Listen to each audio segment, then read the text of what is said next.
Hey, hey, hey, and welcome to My Ex Appeal, Your Everything Divorce podcast. My name is Joie Comeiro, and I'm here with Mandy Baker, and we are the friends that you didn't know you needed. If you are listening for the first time, welcome. And if you are listening to us all the time, every day, welcome back, bitch. And we're going to get right to it. Joey and Mandy, everything divorce related. We can put the S back in your ex appeal. Joey and Mandy, the friends you didn't know you needed on My Ex Appeal, and Everything Divorce Podcast. All right, My Ex Appeal listeners, we have got a fantastic guest on today. This is the guys edition. We have got Dr. Eran Magen, who earned his MA in education and PhD in psychology from Stanford University. He completed his postdoctoral training in child psychology and population health. He is the founder of parentingforhumans.com and divorcingdads.org, which supports parents in creating a strong, collaborative, and joyful relationship with their children.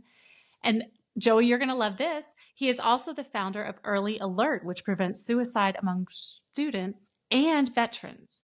Wow. I know that's close to your heart. So without further ado, we are going to get into this. Amazing. That's an amazing little bio you have there. Excuse us. That's awesome. That's a lot. He's going to get off this podcast and be like, who are those knuckleheads that I just talked to? That was amazing. Get off this podcast feeling good about myself. No, this is yeah, nice. you should. You should. Yeah. Thank you for coming with us here today. Yes. My great pleasure. Yeah. What's the connection? What's the veteran connection, Joey? My husband is a veteran and he works with veterans. Oh, great. So yeah. Yep. He's a veterans agent in a local town nearby, and he works with veterans every day. So yeah, he's always involved. So let's get into more about you as a person, though. I want to hear. We heard all these accolades. Me? Person? Yeah, you as a person, personally. Tell us who you are, please. Well, I like long walks on the beach. I enjoy. Let's see. I was born in California. Both my parents are Israeli. They were here for a few years. And then when I was about 8 months old, everybody moved back to Israel. And so did I, because it's hard to be an 8-month-old in LA without a driver's license. And I grew up in Israel. My parents were divorced when I was 3 or 4, something like that. My dad moved to the US after they divorced, which, I mean, back then was like moving to a lunar colony. You know, communication was hard and it was distant and super expensive.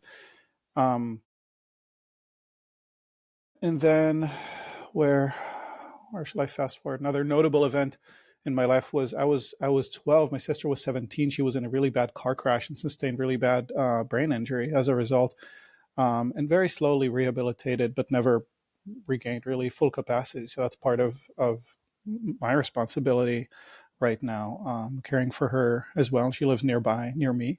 I'm in Connecticut now. And then after that, I got my bachelor's degree. I served in the Israeli military. I was an officer there. And then after finishing my service, moved to New York City. Did social work there. I wanted to do something really different than military. And so I worked with homeless folks in New York City doing homeless outreach for about a year and a half there, while figuring out what I want to do next, and then realizing it's graduate school, and then going into applying to graduate schools, and then going there.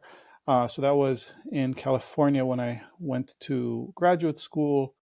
After that, moved to Pennsylvania. After that, moved to California. After that, moved to Connecticut, where I am today. I have one son who is just turned 7 a little while ago, and will tell anybody who wants to hear.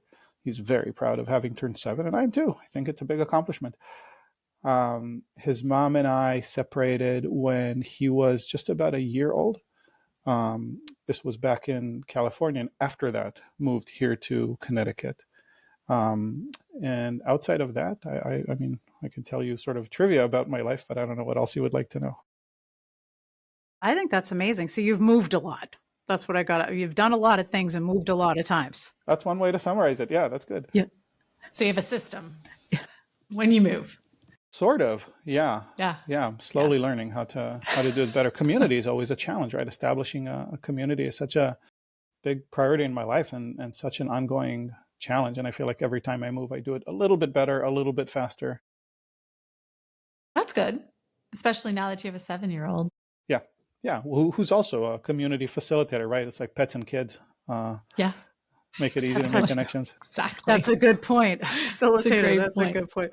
So the first question that we have, because we're geared towards females on this podcast, so this will be a very interesting perspective for our listeners, because although all of our subjects that we've had on the podcast can help anybody, it's been geared towards females in the female perspective, because obviously Mandy and I are each divorced, so people hear our perspective on divorce, but we haven't really had a father's perspective or a male perspective on divorce. So this will be very interesting. But I know that there are some risks that dads face when it comes to divorce. So what are some of these risks? And then the second part of that question is, um, why are dads at these risks going through a divorce? I'm glad that you brought me onto a show that's geared primarily toward women. I think it's great, for all of us to understand each other's perspectives. Absolutely. And have conversations. I mean, honestly, the biggest risk to society right now in my mind is the inability to talk across differences. And obviously there are differences. And if we don't talk about them, we just become more and more extreme and siloed and, xenophobic, and nothing good happens as a result. So I'm glad we're talking. I think it's good. And I think the challenges in some ways are very similar. In some ways are really different. It's important to understand each other in order to make the process the best it can be for everybody. So in terms of risks for divorcing dads, so if you're a man, your likelihood of dying by suicide is higher than if you're a woman, just in general in life. Once you begin the process of divorce as a man, your risk of dying by suicide doubles, basically instantly. And it doesn't for women. Divorce does not affect suicide rates for women. And that to me is sort of a starting and ending point that's important to keep in mind. Or that's for me a point that's important to keep in mind, both as a starting point as an ending point. Because even though everybody goes through a lot of grief and stress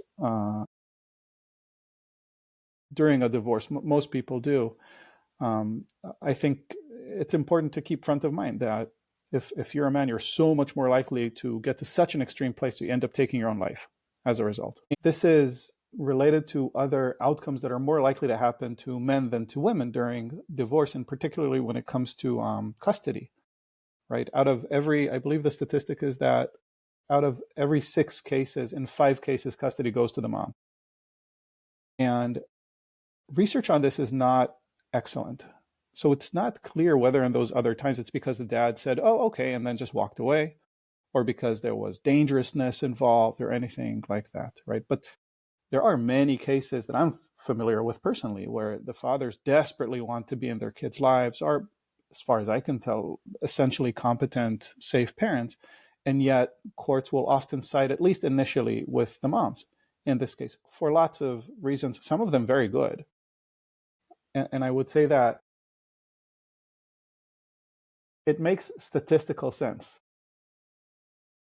to act the way that the system acts, the courts, police, whoever ends up getting sucked into it, right? Statistically, it makes very good sense to instantly, immediately, and unequivocally side with the mom. It's just that it ends up missing a lot of individual cases that don't go according to the average statistic. And we can get more into that later, but it's a huge conundrum. It's like, how do you make the best possible decision at any given moment? Well, if you have no information, you go based on statistics. But if you do that, then you're ignoring a lot of individual cases that are different. Okay, so you were asking about the reason for these risks that the dads face. So I think systemically that's one reason. But I think the other part of it is that men have so much less support than women do in the US. Right? The culture here does not encourage men to have strong, close, supportive relationships in general. And very often, actually, the people that fathers, are closest to in their lives are the people in their family. And before divorce, there's some estrangement that happens and so on. And still, the fathers don't go and start developing other close relationships during this time. They withdraw, they do their own thing. They maybe try focusing more on the kids, maybe focus more on work, whatever they do. Very often what happens is that as a divorce hits, women have well-developed support systems and men have not basically any kind of support. And once the free fall stage starts, they don't even know where to start, nor are men socialized to reach out for support. And that becomes a huge disadvantage, whereas women have stronger support systems and are often more comfortable using them. Men don't and aren't. And that's just such an easy recipe for catastrophe. And combine that with the fact that the system, capital S, the system sides with the woman, or particularly with the mom at the initial stages before like some serious investigation happens, because it's a good because it's statistically sensible to do that, right? Yeah. The fathers end up feeling very alienated. They get very discouraging and very unaffirming messages from the system, again, capital S. And they can easily develop very negative self-concepts. They can easily feel very hopeless, and then end up deciding either to remove themselves physically or remove themselves entirely from the world, just believing that they're bad people because of the amount of messages that they get from the system and having no other close relationships to affirm their sense of self during that time. That makes so much sense, because I find now that you've brought it to the front of my mind, men don't share as much as we share. I mean, women, I know for myself in particular, when I started having problems in my marriage, my girlfriends were the first people I turned to. And I don't think my ex-husband ever talked to anybody. Right. And so then as that builds up, I can totally see how a man who hasn't shared anything with his friends or his community wouldn't want to begin with that, wouldn't want to begin with sharing something so heavy. And so therefore they bottle it up, and then they start the hamster wheel in their own head, which cannot be healthy if you don't have any other outside voices, a counselor, an elder, anybody just talking to you or having a safe place to go to talk through it, instead of just talking to yourself and having that other, the two different egos on either shoulder talking to you and having it be just different versions of yourself. So that makes complete sense to me. I mean, Joey, does it to you? It makes sense to me. Yeah, and honestly, when you were just talking too, there were a couple of things that come to mind. One is we have a mediation company, and we specialize in divorce. And I mean, I don't even know if this is an actual statistic, but the female is always the one who calls us first to start the process. And we've noticed the husband kind of doesn't want to have anything to do with it at first, because they just don't want their life to change. But at the same time too, when they come in, over the years, we've had to learn to kind of, when it comes to the male, just kind of sit back a little bit and let them talk more, because it almost looks like they're a jerk at first. It looks like they're just being rude. But the more you sit with them, the more you're like, okay, wait a second. He's just processing this a little bit different. She's willing to talk and she wants to talk it out, and he gets quiet, and you're like, oh, he's just processing this, and he's almost like hiding his feelings a little bit more. And so when you're saying that now, it makes more sense that the suicide rate would be higher, because everything's just bottled up and ready to just boom, explode, I'm assuming. So I think we have to be maybe a little bit gentler to some of the males going through this, because we don't know. We don't know what's going on inside. They're not saying it. Yeah, they're not saying anything. You said so many important things, but both of you brought up so many important and interesting points. Like Mandy, when you were saying, when things start going sideways in a marriage, right, and the woman is likely to start talking to friends about this and what's going on, and men are likely to not.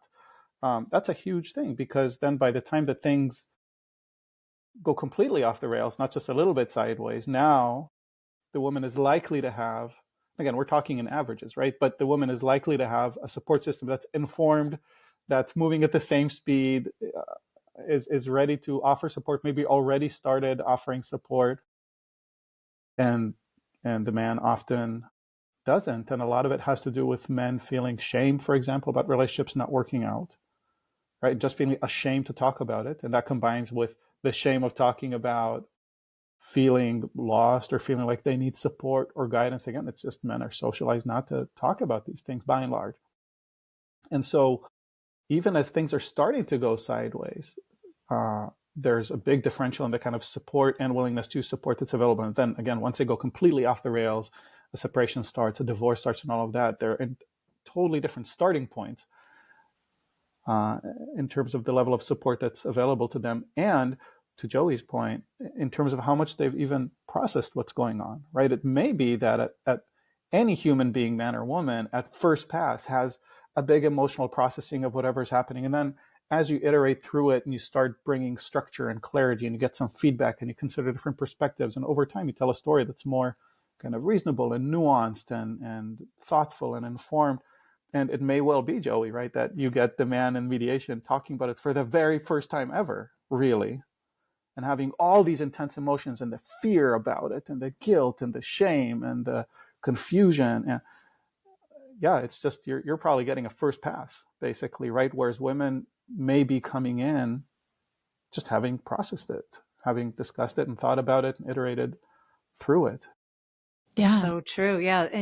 And we have noticed, you can tell the female has already done her research. She's probably already told him a million times that this was going to happen eventually. She's already processed it, and she's on like a faster path than he is. And he's almost like shocked, like, what? I know you said that to me, but I was just gonna ignore it, and we're gonna live our lives the way we were, miserable, seems to be the majority, not everybody, but it seems to be the majority of what we see. And so that's such a good point that we're seeing it for they haven't talked to it to anybody. So when they say it in mediation, it's blurted out. Well, and it's the first time they're hearing it come out of their body. How many times have we said, Joey, you have to, when you hear it come out, the more you practice it, a little bit more, it becomes a little bit more numb. It's a little bit more, I don't want to say, you just become used to hearing your own voice say, I'm going through a divorce. I'm getting divorced. My life is about to change. But when you say it for the first time, and you're sitting in a room with a mediator and your soon to be ex-wife, I can only imagine the rock that's in your stomach or the rock that's in your throat. And you haven't heard yourself say it out loud with your own voice and recognize it out loud. And women also, we're emotional. We go off our emotions in a heartbeat, right? And I can assume that the gentleman in the situation would be more, how's my life going to look financially? How does this affect me with what I'm earning, my income? How much am I going to lose? How much do I get to keep? What am I splitting? And so that has to be in their rails too, especially if they were the primary breadwinner in the situation. And now it's splitting in half. There's a lot. There has to be a lot. The emotion side of it, the stability side of it, the children. We get right? that. We hear that a lot. They're afraid that they're not going to see their kids anymore. That's like the biggest thing that we get for the dads, that they're like, where are my kids going to live? Like, I see my kids every morning, and now am I not going to see my kids every morning? Yeah, probably the most important thing is to get really clear about the level of involvement that they want with their kids. Family court is so reluctant to change a status quo as long as the kids look okay. So if a dad leaves or is pushed out and sort of acquiesces, and that goes on for a few months and then goes to court and says, I want to change it, now it's an uphill battle.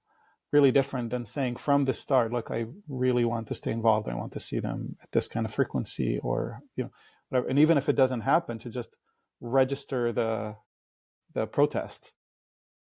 That's super important. But it all starts with figuring out how much access do you want to the kids. And And that can be really tricky to do in the throes of agony that are in a divorce that maybe you want and maybe you don't want, but it's still super destabilizing and scary for all these reasons.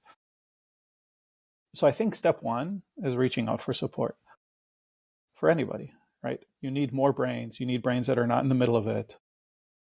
You need people who care about you, thinking about you and holding you and helping you think and feel through this. So the absolute step one, ideally this is step like -5, right? As things are starting to go sideways. But at any point, it's a good time to start reaching out for support. And you talk to friends, you talk to family, you get a therapist, you call 988, right? Which is free and confidential 24/7, nationwide. Counseling, not just for people who are in suicidal crisis, but really anybody who needs to talk to anybody. Like just start somewhere. They'll start connecting to resources. Call 211, which will give you your state's information line, where there are these amazing folks that can really give you help about anything. If you say I don't have enough food, or you say I can't, get rides to medical appointments or whatever, they'll help you. And so you can say I need support groups for this kind of thing or whatever. If there are people you know, talk to people you know. If you don't know people you can talk to people you don't know. But start getting support. That's absolutely the very first thing. And then get clear about how much involvement you want in your kids' lives. At the beginning, I would say focus on frequency. See your kids as often as possible and try to reach some sort of an agreement between the two adults about how this can work best for everybody. Especially when the kids are young, the frequency matters a lot more than the duration, right? If you can see a kid for an hour a day, that's better than seeing them for a whole day once every 2 weeks or something like that. Later it changes. But along with all of that, do the best you can. I'm talking to the imaginary men in the room now, like do the best you can to lower conflict, to lower intensity. The kids can do fine through divorce in general. The biggest risk factor for all kinds of bad life outcomes for them is exposure to parental conflict. A lot of parents come in and their like number one thing is, I mean, they don't get divorced for a very long time because they're so afraid that they're going to screw up their kids. So they'd rather just stay in a toxic home than screw up their kids in their minds. So the fact that you just said kids are fine, they can make it through. They just don't need to see you fight. That's the biggest thing, that's not up to them to know that you're fighting. But so that was good that you just said that. I have a question based off of what you just said, because obviously men have to get more help. I think everybody should be going to therapy. My therapist emailed me this morning because I had to cancel the other day, and I was been waiting for him to email me back because I feel horrible that I didn't go to therapy the other day. So everybody should go to therapy, but a lot of times, and obviously we're talking about heterosexual relationships right now with a man and a woman, but a lot of times it's the man in the relationship comes to us and they're more confused because they're talking to their guy friends, and their guy friends are like, forget it, you don't need this.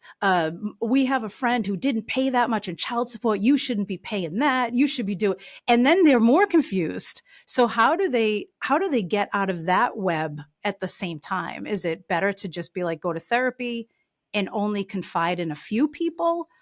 I feel bad for the guys who go through that, where their friends are just telling them all the wrong things and fueling a fire. I think it's just important to diversify your sources of support.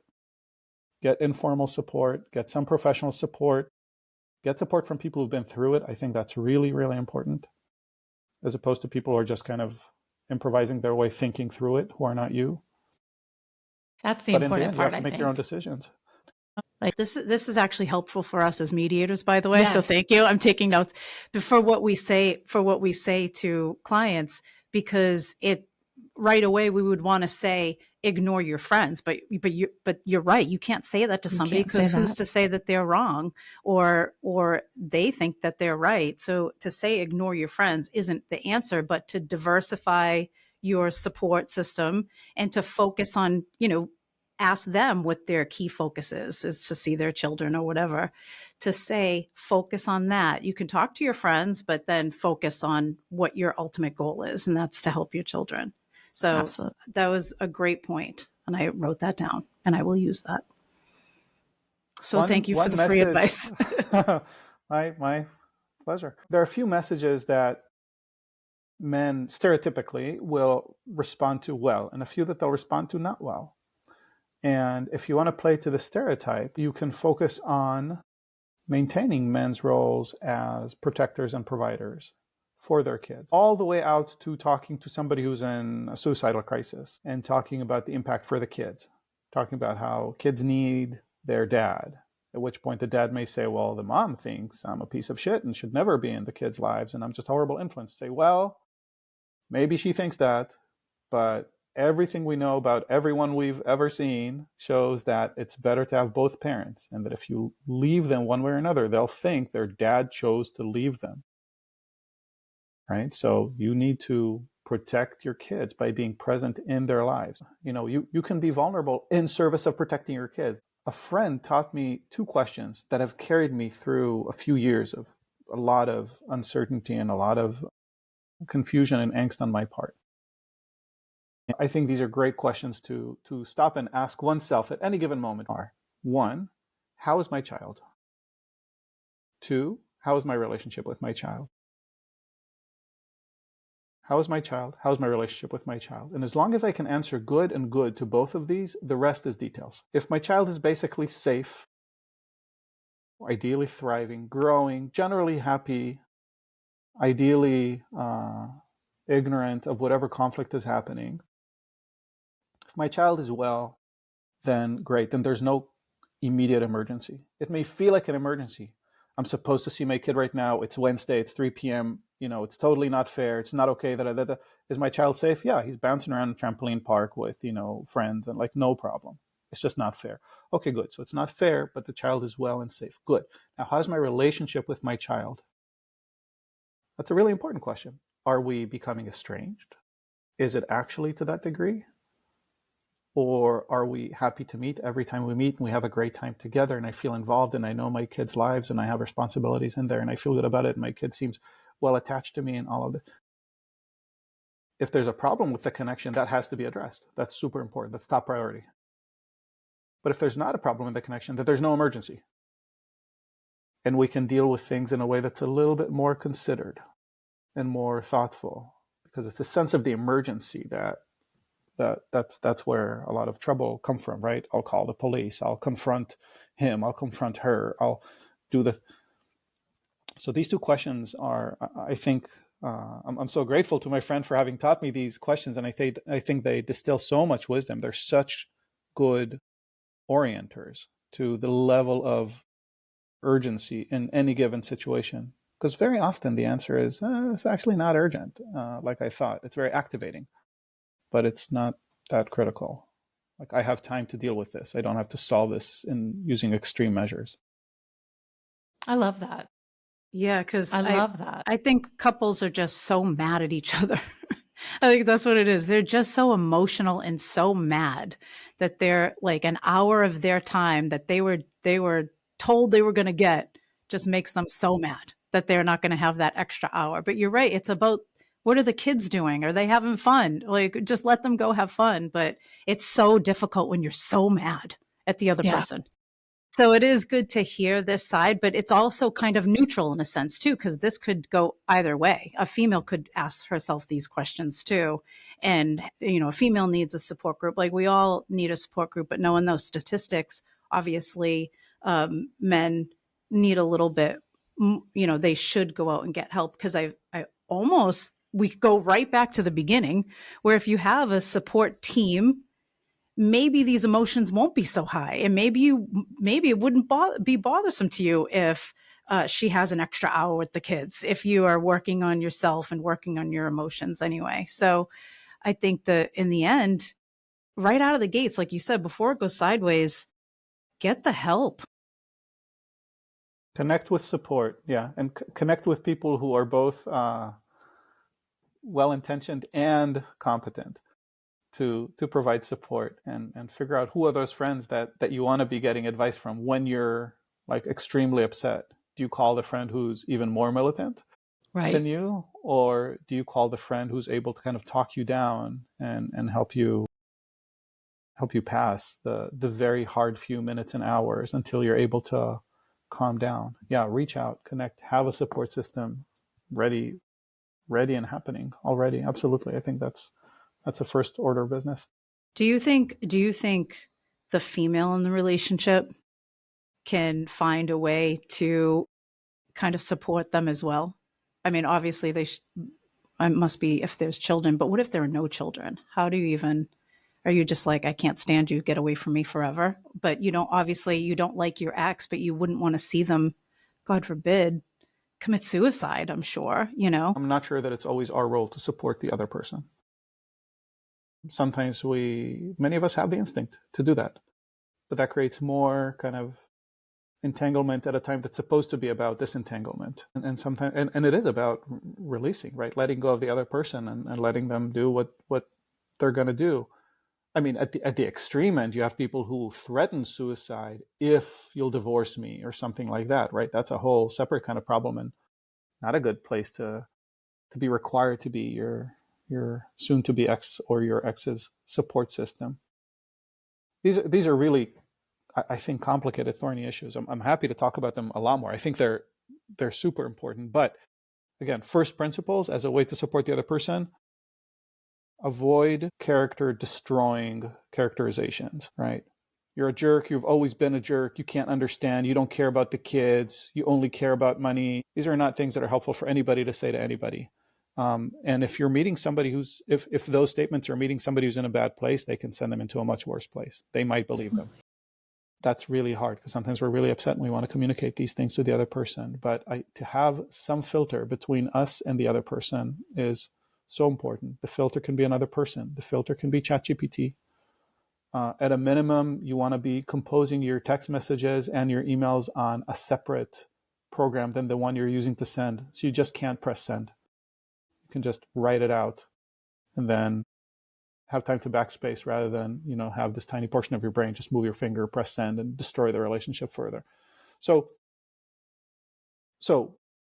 one thing to do to support your ex is to just not make things worse by not making character level accusations. Makes sense. The other is to show consideration in a way that's, not condescending or not assuming that you're somehow hurt and need special consideration, but just move toward collaboration. Like, let's discuss. So have a position and show your openness to discussing. Give lots of, this is back to the kind of the first principle of like the do no harm. Give lots of advance notice if you're going to be doing things that are different than routine or that might be uncomfortable for the other person. Right, I'm planning to do this and this in thus and such time. I want to check that, is there anything I can do to make this less uncomfortable, or is there, some, I don't know exactly the language here, right? But if you're aware that something may cause distress or discomfort, at least express that and say, do we need to coordinate any more on this? But having said all this, I do think it's important not to get sucked into a position of I'm your support system, I'm worried for you, I don't want to be with you, but somehow I feel like it's my job to take care of. It's not. Like, this is the whole point of divorce often, is to stop having to carry this other person's life. I think there may be cases where it's totally valid to tell another person or to write to them, to say like, I realize you're going through a really hard time. I want to do what I can to not make it any harder than it needs to be. I hope you're getting the support that feels good. Something like that you can acknowledge. But if it becomes, the other person comes back to you and says, well, you're causing the discomfort and you need to change all of this, or, I'm dependent on you, can we at least talk once a week as if we're still together, or, just kind of starting to dissolve the boundaries. You take care of yourself. You have to take care of yourself as well. Again, there's no easy, obvious answer here. In summary, I guess I would say mostly work on do no harm and be cautious about becoming a support system for a person that you're trying to disentangle from. Yeah, and I love that you're kind of telling everybody, you're letting people off the hook, because I'm sure some people feel very guilty if one person's going through a hard time. They don't want to be the cause of it. But as long as you're not actively making it worse, you're not necessarily the cause, but you can pull away, because you're right. You have to, at some point, you're going to have to live separate lives. So it doesn't make any sense to keep, being their support system when they should find somebody else to be the support system, but certainly not make it worse, which a lot of us can do when we're mad. So it's so easy. It's so easy. So destroying. I mean, destroying is so much easier than basically anything else, right? Right. And that discipline, that takes work to not press send, especially in a world now with text messages. You can destroy just one button and you can destroy a whole relationship. So if only everybody used mediation through their divorce, because we facilitate, because there's always a breakdown in communication with people going through a divorce. So it certainly gets worse through the divorce process. So that's what we're trained to do.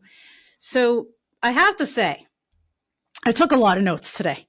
I did too. Did you? You did? Okay. So it was extremely, extremely helpful. I love everything that you said, and I love those key principles. And I think if people can just have that discipline, stick to those principles, focus on their children when children are involved, it would make everything easier, even though we call it the shit tornado when they're going through a divorce. It just feels like it's always spinning and you can't get your head on straight. And so having a focus, I think, might kind of calm that noise a little bit and going back to those key principles. So we thank you for that advice. But how are people going to find you in your work? Where are people going to go? Because we could talk about this all day. If you had about 8 hours on this podcast, we would do it. But how can they find you? Thank you. Yeah, I mean, I love thinking about this stuff and talking about this stuff. So, if you want to spend another 7 hours together, that's fine. For me, the work related to this, it's all on divorcingdads.org. Everything is there.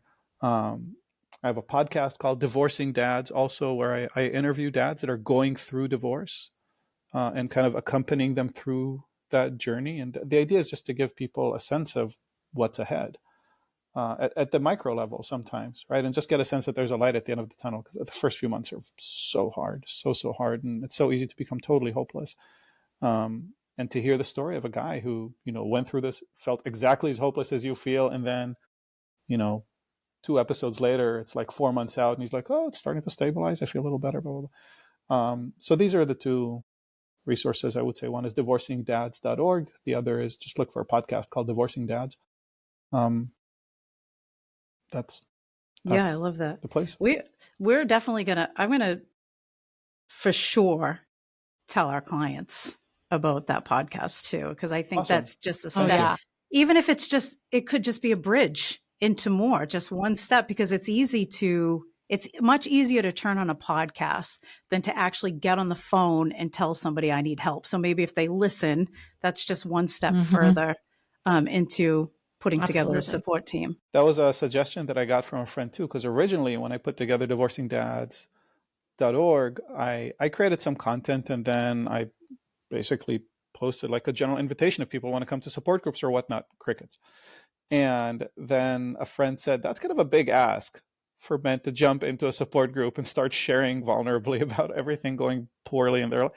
Why don't you create something that feels more like engagement, opportunity to connect and get to know, but can be done totally non-disclosively, right? Non-vulnerably. And we thought, a podcast is kind of perfect because you get that person in your ear and you kind of develop, it feels like you're developing a relationship because you're getting to know that. I mean, it's kind of a one-sided relationship, but you are getting to know the person and you develop and build some trust and understand that person's approach and see if it fits you. And then from there, you can then choose to join a support group that's going on, maybe meet monthly and talk with other people in the process and so on. Yeah. So that was, I mean, it's exactly what you said. That was the goal there.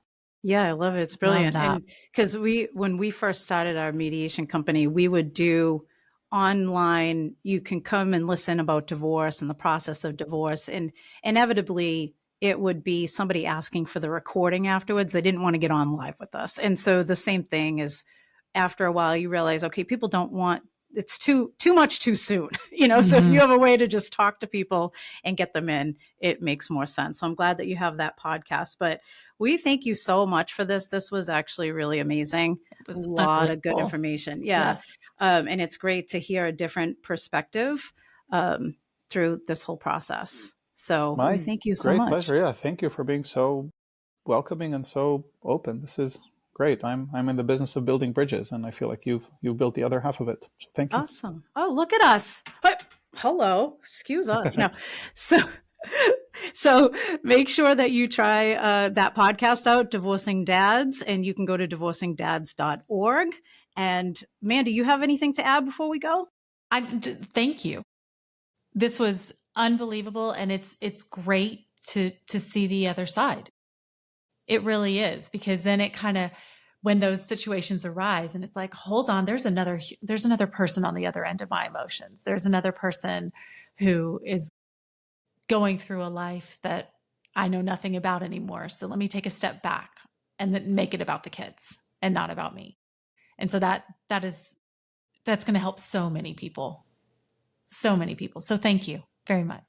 Amen. My pleasure. Thank you. Awesome.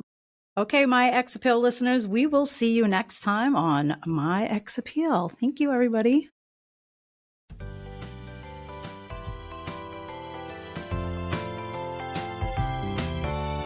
Thanks to our listeners, sponsors, and our lawyers on My Ex Appeal and Everything Divorce Podcast.